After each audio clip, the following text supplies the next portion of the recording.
Hello, dear colleagues. We're more than excited to have you here today. I, Agirim Kushainova, And I, Толгонай Тургазиева, are continuing to talk about what interesting and exciting STEM activities and approaches you could implement in your own lessons. Yeah, in today's lesson, we are going to talk about storytelling using technology and art. So in today's lesson, we also have two parts. First is preparing for the activity, and second is a practical activity. But this lesson is not only about STEM, but it's more like a STEAM, adding an art element into it. So that sounds quite exciting. I can't wait to see it. So. Yes. But before, in the first stage, please pay attention to the type of assessment that we use in this lesson. Let's see it. Good morning, class. How are you today? Fine, thanks. And you? Thanks, me too. So today, let's talk about what are your favorite movies? Avengers? Avengers. Okay. Or books or songs or anything. What do you like? Books I prefer fantasy. Fantasy books? I like non-fiction. Non-fiction. Okay, non-fiction. I like detectives. Detectives. What do you like? Motivation books. What books? Motivation. Okay, motivational books. So what do all of them have in common? Sense? What's that? Sense? Sense? What's that sense? Moral. Okay, moral. What else? Any song, any book, any movie that you watch, what does it have? Actors? Huh? How do you say scenario? Scenario? Okay, in other words, it's a story, right? So when you read a book, it's a story about some people. Or it's a story about superheroes, right? Okay, so let's take a look at this picture. Who are these? Goats. Okay, what are they doing? Going through the river. Okay, what is this? This? It can be this, like a bridge. Bridge. Uh-huh. And what happens? They start to fight. Yes. Mm-hmm. Why?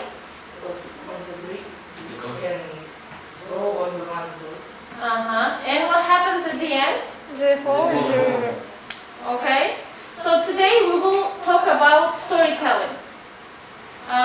When we look at the picture, without even words, you can see that there's something going on, right? And you can see that there is a result, right? So in every story,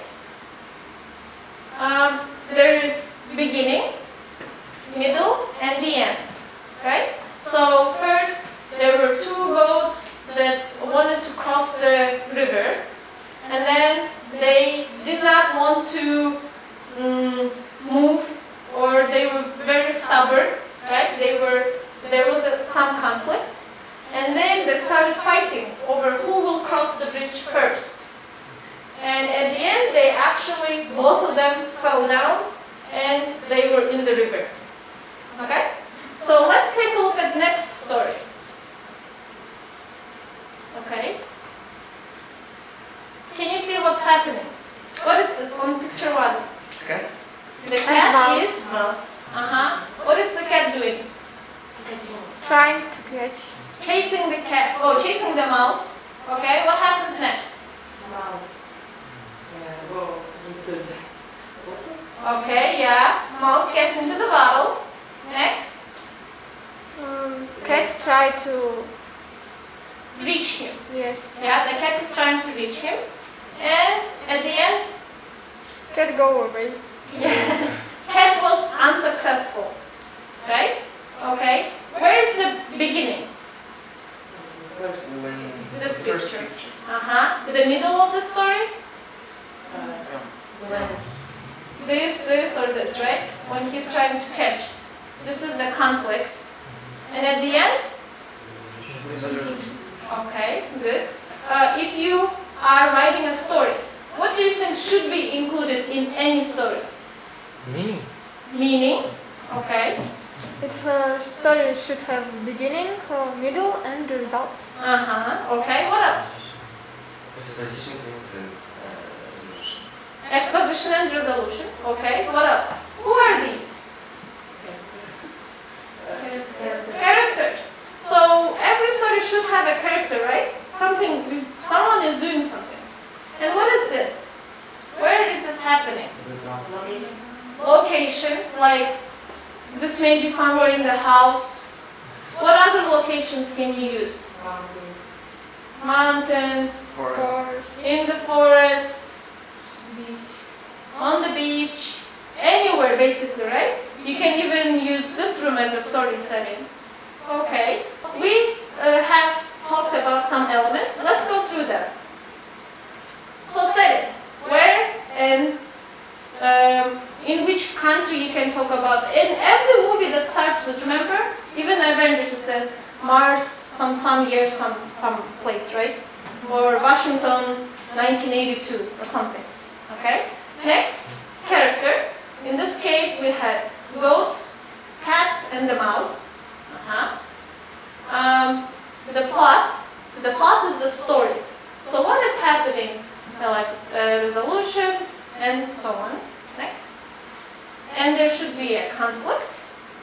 So it's not just like I'm walking outside, I'm walking, I go home and that's it. Right? There's no conflict. So there has to be some like twist of the story. Next. And some theme. So it can be about friendship. Right now, you will work in groups, you two, and you two. And you will write your own story. Okay? This is called rubric. Okay? So here we have some criteria. Masad, can you read some of the criteria? Setting, character, plot, conflict. Okay? Do we all know what they are? Yes. Are there any words that you don't know? You know everything, right? Yes. Okay. So here you will see 1 point, 2, 3, and 4 points. So if I say, if you write a story and there is no setting, did not describe the setting or the atmosphere. So it's happening nowhere. I cannot tell, right? If it's in Kyrgyzstan, in the space, in this room, or in the past, okay? So your story, if you don't write the setting, you will receive 1 point. But if you include the setting, you describe it, you describe the atmosphere, then you will receive 4 points. Okay? Same with the character. If you don't have any characters, you will receive 1 point.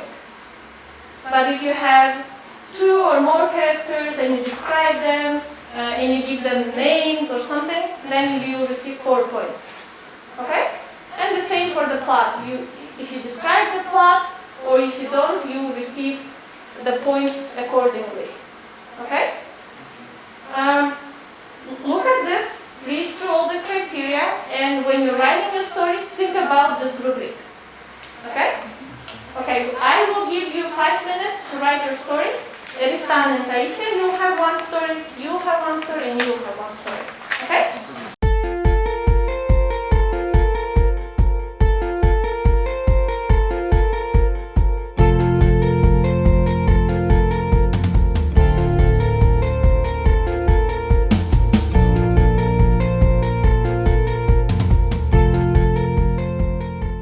Let's start by this group.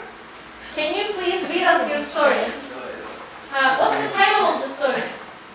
Once on the lake. Once upon a time, on the lake, there were snake and frog. Frog's name was Peter and the snake's name was Adam. Frog was very noisy and snake didn't like this, because it was sunny day. Adam came to the Peter home and said to him to be quiet. Okay, said Peter. But after some time, Peter started to jumping. And Adam came again and said to him why he is too noisy. Asked him why he is too noisy. Peter ignored him, but then Frog got stuck in the doorway. Snake come and ate him. But after this, Adam choked by Peter and died. Wow. Moral is the story. When somebody asks you to be quiet, just do it. Don't be noisy. Okay, good job. Let's analyze your story, guys. Do they have a setting? Where is it? On the lake. On the lake. Sunny day.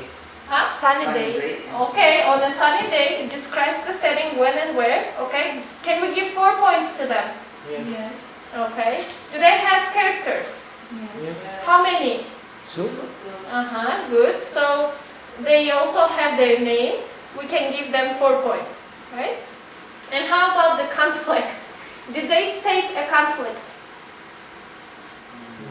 Yes. Okay. Okay, what was their conflict? One neighbor was noisy. And they didn't like it. The Peter didn't like Adam being noisy. right? No, Peter was noisy, Adam didn't. Okay. And did it have the resolution? The conflict had a resolution or no? Yes. It had a resolution. Okay. And the theme.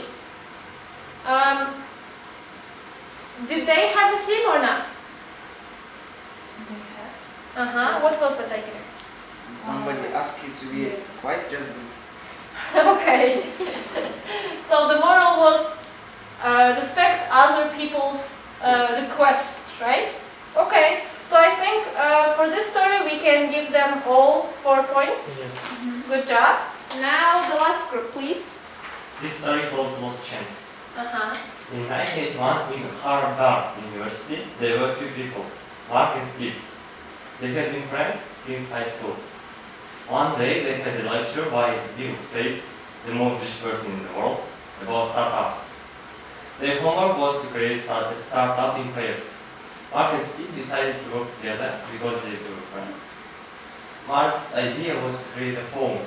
It was a phone without buttons. You could use it by tapping its screen. It used to be just a fun startup, but then Steve had decided to do it for real. But Mark had thought it had been unreal and it was futuristic. Steve found a story. They argued. Steve found a story, a sponsor, Facebook LLC, and then he became a billionaire. Okay, this sounds like a based on true event story. Okay, good. Let's evaluate their work. Eristan, what do you think? Do they have a setting? Yes. Can you describe it? Where was it? It's It's University. university. Yeah, Harvard University. Okay. Do they have characters? Yes. Who? Mark and Mark Steve. and Steve. Yeah, so you actually remember their names, so that's good. Do they have a plot? Yes. What was it? To do a project. And what happened? They wanted to do a phone. It was like a homework. Okay, it has a plot. Everything we understand from the beginning till the end. What was the story? Yeah. Yes. Good. Was there a conflict? yes, it was because they argue about that it can be unreal, and after this they argue. It was conflict. And Masat, what was the resolution of your story? Steve found a sponsor and he became a billionaire. Okay. What is the theme of the story? What do you think? Not to give up. What else? Teamwork. Teamwork. What was you think? What was the theme of your story? Don't give up. Okay. It wasn't the title, Lost Chance. Last chance. But they actually didn't tell you, right? They didn't tell you the moral of the story is don't give up. Yes? But you heard the story and you thought, oh, okay, wow, this is really good. So this is about not giving up, right? So do you think it's a good idea to write explicitly the moral of the story is da da da da da? I say no. Why? It's like should be like a lesson You should think about it. Yes. So in your story, it was like don't listen to what other people say. In your story, it was don't try to take from people what they already have or something. Yeah. So we didn't really think about it. You just told us, here, this is the model, right? But I like that you didn't tell your moral, and we thought about it. Yeah. Okay. All of you had good stories for the first time that you're writing, and of course you can go back home and improve your story. Okay? Do you have any questions? No. No questions. Okay, so that's your homework. You will go home and improve your story and come back to the next class with an improved story. Okay? Okay. Okay, bye-bye. Bye. Welcome back, dear colleagues. I hope you all enjoyed watching this exciting demonstration lesson. Wow, Tolonai, please tell us, share us your thoughts and ideas behind building this lesson. Yeah, this lesson was about storytelling. We practiced with students how to write stories, but the main focus was on assessment. By the way, did you notice what assessment did Tolonai use in her lesson to evaluate her students' work? And you're absolutely right, she used rubric. Tolonai, to make sure that everyone knows what rubric is, could you please tell us more about it? Yes. So basically, rubrics is a great tool for assessment.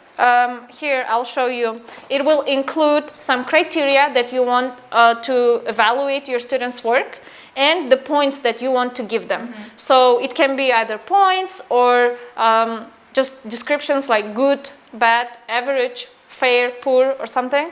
Yeah, and I know that some teachers, in order to motivate their students, they say achieved or not yet. Instead of saying fail, they say not yet, so you need to improve it. Or like, oh, excellent, or above the average. Yeah, so it depends on what formulation you want to use, but since it's a formative assessment, we don't want to give them specific grade for this. So it's just so that they know about their learning. So here, in each point where you give, it has to have a clear description of what is the product going to be. So, for example, here we had some criteria such as setting, character, plot, conflict, and theme for elements to include in the storytelling. And for each slot, there were descriptions. So if the student did not describe the setting or did not provide any names or characters in the story, they would only receive 1 point for that specific element of the assignment. Yeah, and I love that it's quite detailed, so that every student can take it, can read it, and can evaluate himself or herself, like, oh, how well am I doing on this assignment? So instead of just being us blind and trying to find our way, we look at our rubric, we look at our work, and we see, oh, how well am I doing? What else needs to be improved? Exactly. So it's a great tool for students' self-assessment. How well am I doing in this activity? What can I improve, or what am I lacking? And also, it sets them a clear expectation. So what does the teacher want? If I do this, then I will get 4 points. Then that's a good work. Yeah, and that's what I love about rubrics, that students know what is expected from them. Yeah. So it's not like, oh, I feel like I've done. How many of us have experienced that? I mean, I feel like my work is excellent, and then I turn in the assignment, and when I get it back, I see that it's not it's not something that I was expecting. Yeah. And I'm thinking like, oh, what did I do? Why I didn't get like A grade, or why I didn't get B grade and I received C, for example. Yeah. And having this specific tool helps us to make sure that students know specifically what is expected from them. Yeah. One more thing they can do is peer evaluation of each other's work. So it encourages them to give objective feedback that is not biased on their personalities, and we can easily track whether this evaluation was correct or not. Yeah, and I think that students, when we ask the students to evaluate each other, they know what to evaluate and how to evaluate. Yeah. Instead of saying, oh, I like it, you provide a more detailed feedback. So I Yeah. know that, oh, I like your story, but I think it lacks some characters or it lacks some setting. So you need to improve that. And you know, the person who's receiving the feedback already knows what needs to be improved. And as a teacher, you can also use this for quick assessment, which is efficient and objectives. And you don't have to spend too much time on thinking, oh, what grade should I give this student? Because you can't really see whether they achieved their goal or not. And I wonder, like, how many times can you use the rubric in your lesson when you, for example, assign something to the students? Yeah, that's a great question. Rubrics are usually great for when students have to produce something, be an essay or some project, so something they do themselves. You can use a rubric for like fill in the gap activity because that's very controlled practice. But this is great for free practice to evaluate students' understanding of the assignment and the concept. Yeah, and I think, for example, if you're assigning a project and you give a timeline or you give a deadline, I mean, you can say that by the end of this week you evaluate yourself. By the end of the next week you have a peer evaluation, and by the end of the third week I give you my evaluation based on this rubric, and you still have some time to improve. And then, you know, the deadline is maybe 4 weeks prior to this date. Yeah. And then, you know, students have some time, some feedback to improve it, to make it better, and then to have a better result rather than assigning and then turning in and then saying, oh, sorry, you didn't do this. Actually, research states that using rubrics helps students for their own reflection, self-assessment, and growth. So that's quite exciting. And I wonder what's going to be the next part of the lesson. So after writing our stories, we will actually make a stop-motion movie. So we hope you come back and watch it with us. Wow, stop motion sounds quite exciting, and I can't wait to see it. I hope you do too. So thank you so much for joining our today's discussion, and hope to see you next time. Bye. Bye-bye.